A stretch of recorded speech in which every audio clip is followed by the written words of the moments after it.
Welcome back to the Empire Builders podcast. I mean, that assumes that you've listened to an episode already, I guess. Very if I say welcome back. presumptuous. It's very presumptuous of me. I'm Dave Young. Stephen Semple's here, and he's got a new story for us, and told me just before we got started here that it's going to be Slinky. It's Slinky. It's Slinky. Da, da, da, da, da. Yeah, childhood favorite. I used to love playing with a Slinky, and I could keep one without getting tangled for about an hour. And then it'd just be a tangled mess of scrap iron.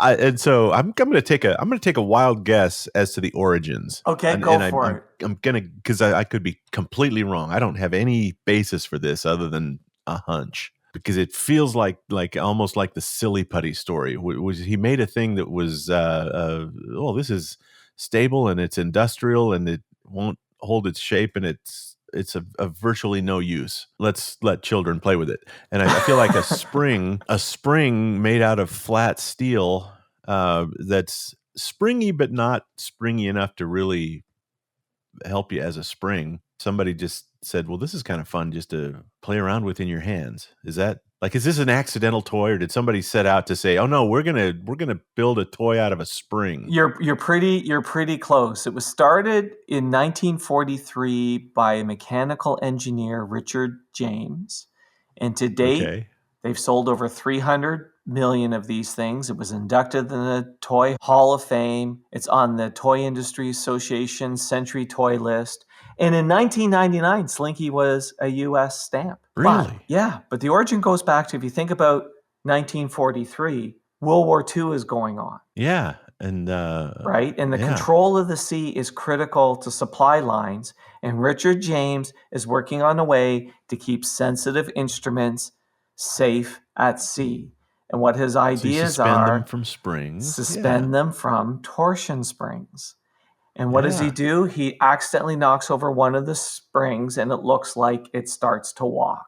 So what he does is he goes home and he says to his wife, I think we got a toy here. Now, he seemingly had brought home all sorts of strange things. And keeping in mind, during World War II, toys were also made of cardboard because there was a shortage of steel and things along that lines. Yeah, you can't go making toys out of spring steel in 1943. Yeah, a little tough.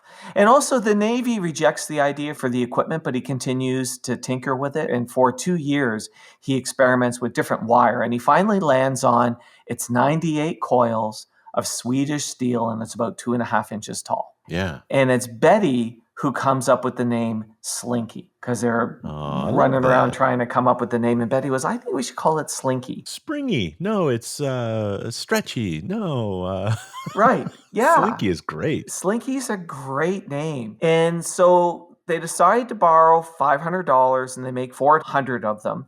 And it looks like look, it's like no other toy in the market. And no other toy has really come along like Slinky, really, if you think about it. No. But now he has to convince, so he's got this thing that's completely different. Now he has to convince local toy stores to sell it. And he's turned down over and over again.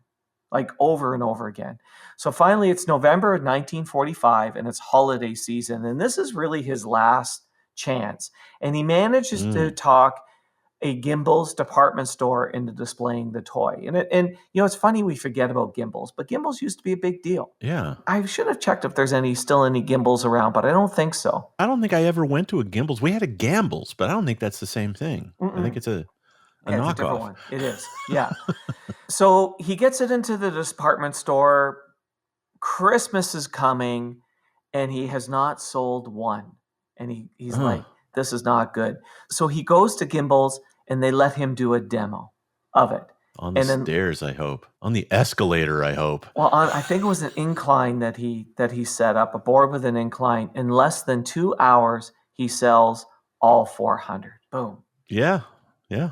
Now, the thing is, he didn't really make much money at it because these things take 80 feet of wire to make. But based on the success, he went to the next year's toy fair and sales ramped up. And also, after the success at Gimbals, he designed a machine that would take 80 feet of wire and coil it 98 times so that basically they can make them fairly quickly.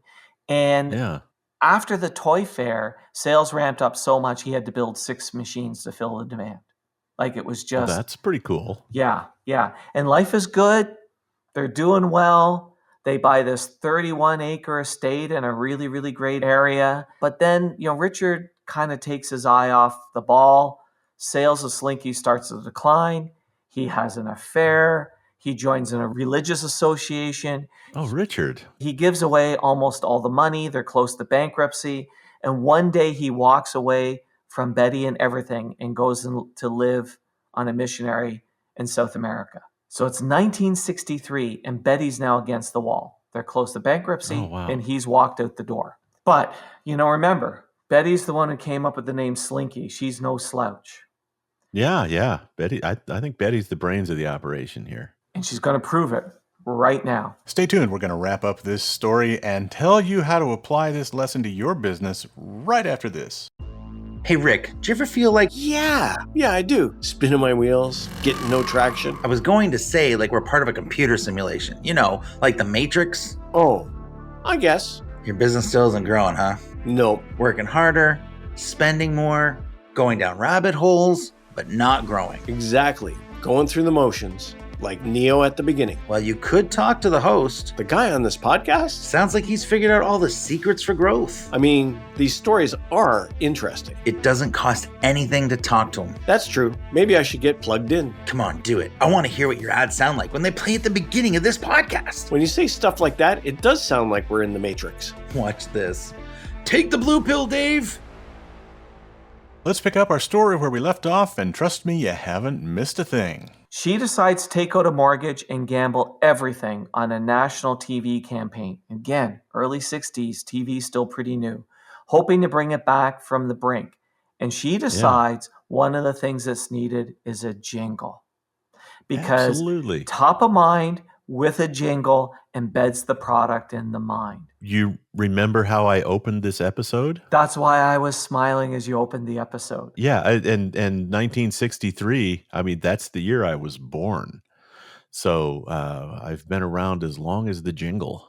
Right. Couldn't erase it from my head if you wanted to. Right. So she hires the musicians to create this jingle, and 1963 comes, and it totally explodes and reinvigorates sales. Now, Awesome. Here's a little interesting sidebar. When you talked about it being an industrial mistake, in Vietnam, they used Slinkies because you could use it as a portable radio antenna. String it up in a tree. Really? String it down. Yeah.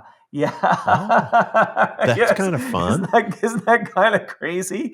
In 1998, she sells the company to Proof Products. I was never able to find price she sold it for. And then later, Toy Store reinvigorated the sales, because it was a character in Toy Store, Yeah. Toy Story. And so, it's kind of one of those ones where it would, do really well, declined, does the jingle and everything, does really well, declines again a little bit. Toy Story comes along, reinvigorates it. Yeah. But certainly, look, everyone knows what a Slinky is, whether you've played with one or not. Whatever happened to old Richard? He just fade away on that island? Basically, I think he just The faded mothership away. come and get him? Yeah, I guess the mothership came and got him. Yeah, I really don't know, and I didn't really chase that down. All I thought about is, man, you're in the early 60s, you're a female on your own with this business that's struggling. I mean, she's a powerhouse. She is a powerhouse. SOB walked away and left you a garage full of springs. And taking the chance of a national TV campaign, right? Yeah. She's an amazing woman. And in fact, she deserves to have more recognition. Betty James. That's just incredible what she was able to achieve there. On our website, we should have a women's inventors and entrepreneurs, our own little Hall of Fame. That's a great idea. Like just a list of the best businesses started by women or boosted by women or these overcoming adversity stories like Betty's. We've mentioned this before. I think it's a vastly underrepresented slice of American and worldwide commerce. I say American as I look on my screen at a Canadian. But we've talked about so many of them, and so often, even if it's a business that like a husband or spouse started, they step in and save the day. If you were to look up Slinky, and read about it, all you would read about is Richard James. He started this thing, he invented it, he brought it home, he did the demonstration, blah, blah, blah. There's hardly anything about Betty, where Betty is the one who created the name and Betty is the one who revived the company. Yeah, Betty's the hero of this story. Betty really is the hero of the story. Yes. Richard, didn't even succeed as he made a spring that wasn't good enough to keep instruments safe. I also love the idea that you could get kids to play with some, a torsion spring. I feel like the lesson here is if you are in heavy industry of any kind, you should explore the idea of taking whatever it is you make and making a toy out of it, right? If it's a trailer hitch ball, there you go. They've all become fidget toys at this point. That's true. That's true. But I like your idea. I think we're going to do that because right out of the gate, I can think of, without going back and giving it a ton of thought, I can think of a half a dozen, that we can highlight where either the women were the leaders of the business or they played a really, really important role, like Mrs. Fields Cookies, Petridge Farm, Uncle Nearest Whiskey, Martha Harper, now Betty. Like there's a bunch without even going through the list of 160 episodes that we've done so far. Right. But yeah, I think that would be a really great idea just to draw attention to these amazing female entrepreneurs. I don't know if you happen to explore the role of Slinky, but like in pop culture, I remember, you'd probably be able to find this on YouTube, Ren and Stimpy. Remember them? Oh, yes. There was a whole Ren and Stimpy thing with Slinky. Yes. They did an ad for a toy called Log. Right. Yes. And it was just a log, right? And it had a jingle that was very similar to the Slinky jingle, right? And it was what you could do with this with log, a log. right? And it's like Slinky became one of those toys that's just like, okay, well, it's like having a really nice stick, right?